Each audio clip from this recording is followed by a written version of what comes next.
ఒకవేళ నువ్వు ఉండడానికి ఇల్లు కూడా లేదేమో, సొంత ఇల్లు లేదయ్యా మాకు, అందరికీ కొంతమంది గవర్నమెంట్ ఇల్లు ఇస్తున్నారు, మరి కొంతమంది ఏమో వాళ్ళే ఇల్లు కట్టుకుంటున్నారు, కొంతమంది చూడండి అటు కాకుండా ఇటు కాకుండా ఉంటారు. అటు గవర్నమెంట్ ఇల్లుకి వాళ్ళు ఎలిజిబుల్ అవ్వరు, పోనీ ఇల్లు కట్టుకోవడానికి వాళ్ళకు వస్తున్న జీతం కానీ వారికి ఉన్న సంపాదన కానీ సరిపోదు.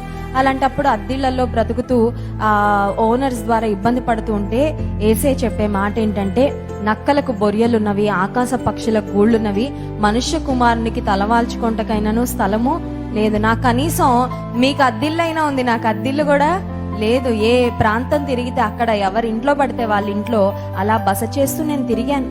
ఆయన సర్వాధికారి అయిన దేవుడు, ఆయనకు పరలోకంలో ఉన్న ఆయన మహిమగల ఇల్లు మనం చూస్తే, ఈ లోకంలో నీ కోసం నా కోసం ఆయన వచ్చి ఒక ఇల్లు కూడా లేకుండా, ఒక సొంత ఇల్లు కూడా లేకుండా, ఒక గూడు కూడా లేకుండా ఆయన తిరగాల్సిన అవసరం లేదు. కానీ దేవునికి మన పట్ల ఉన్న ప్రేమ అంత గొప్పది.